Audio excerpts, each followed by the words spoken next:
Gĩcigo kĩa ithũĩro rĩa bũrũri kĩrĩa kĩũmbĩtwo nĩ kaunti inya: Kakamega, Bungoma, Vihiga na Busia, na kĩrĩa gĩkuĩte ũingĩ wa kura iria igega na ũritũ mũnene gũcokanĩrĩrio. Nĩkuo mbũtũ ya Azimio la Umoja yanjĩrĩirie icera ya gĩcigo gĩkĩ ĩkuĩte ciranĩro kĩhĩri kũrĩ aikari, kĩmwe gĩacio arĩ kũrehe hamwe mũingĩ wa gĩcigo gĩkĩ. Tunaungana pamoja, madhumuni yetu ni kukomboa Kenya, sio? Kwa hivyo baba yuko pale kama jamidari, lakini niko na hapa na wanajeshi wangu. Nyinyi nyote ni wanajeshi wangu, sio?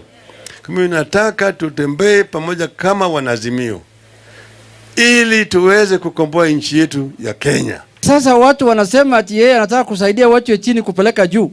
Swali, wale wa Kenya wote tumetembea kila pahali, wanajiuliza nani alitupeleka chini? Mũtongoria wa Azimio la Umoja Raila Odinga augĩte wona atanahĩrwo gũtongoria bũrũri, mabata ma gĩcigo gĩkĩ magakorwo marĩ ngoro-inĩ yake. Tumesema tutasaidia wakulima, kile kinaitwa smart agriculture. Smart agriculture ili wakulima waweze kupata afueni, kupanda vifaa vya kilimo, upande ya mbegu na upande ya mbolea na soko. Kuna barabara tofauti ambazo wananchi wa Vihiga wangependa siwekwe lami. Ihenya-inĩ rĩa gũtharana kura cia gĩcigo gĩkĩ, mwaho wa atongoria a Azimio la Umoja nĩ ũkĩrĩire ang'ethanĩri yao, makiuga nĩ magĩte mwĩhoko wa kũiyũkia ũhotani na njĩra ya gũtaganĩria, na atĩ itanya rĩao rĩa gũkinyĩra gĩcunjĩ kĩa 70% gĩa kura cia ithũĩro rĩa bũrũri nĩ rũgano. Jirani wetu pande ule ametupa masharti magumu sana, 70%. Ati ndio atupe 30% ya serikali yake. Hiyo inawezekana kweli? 70 to 30. Hii mambo inakaa kama hekaya za Abunuwasi. Ule rafiki yangu Mutua alikimbia akitoka kwetu akaenda kule, sasa anaenda kusimama ubunge na alikuwa anataka kuwa CS.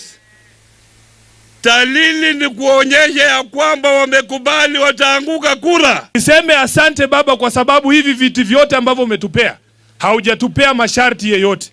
Mimi vile nakujua baba, hata wale ambao hawatakupigia kura bado utasomesha watoto wao, vile umesema unaleta free secondary. Hata ukinyima huyu baba kura, free medical attention utapata na baba care. Mwenini wake Odinga augĩte nĩ eharĩirie gũkĩria ũtonga wa bũrũri na kũgacĩrithia ũrĩmi gĩcigo-inĩ kĩrĩa kĩhokaga tĩri hamwe na kũhũra njeki mĩeke ya atumia. Ukombozi ya kwanza ilileta uhuru, ya pili ilileta katiba mpya, ya tatu ni ya mwisho ya kiuchumi na ni ya vijana na kina mama. Vijana mko tayari? Thutha wa gũtuĩkania matũra ma Vihiga, Cheptulu, Shemahoho, Chevakali, Mbale, Emuhaya, Ebukolo na Luanda, kana ga kiumia gĩkĩ Odinga akũrũria kambĩini ciake kaunti-inĩ ya Busia.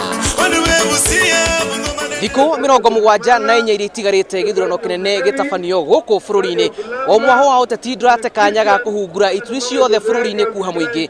Icera rĩa mbũtũ ya Azimio ithũĩro rĩa bũrũri rĩkĩrĩra mũingĩ wa gĩcigo gĩkĩ ũkanakorwo kĩrĩ thĩinĩ wa gĩtwe gĩa thirikari ĩrĩa ĩkomba. Ngĩribotera Inooro TV kuma itũra-inĩ rĩa Mbale, kaunti-inĩ ya Vihiga, njĩtagwo Julius Karĩithi wa Mũnene.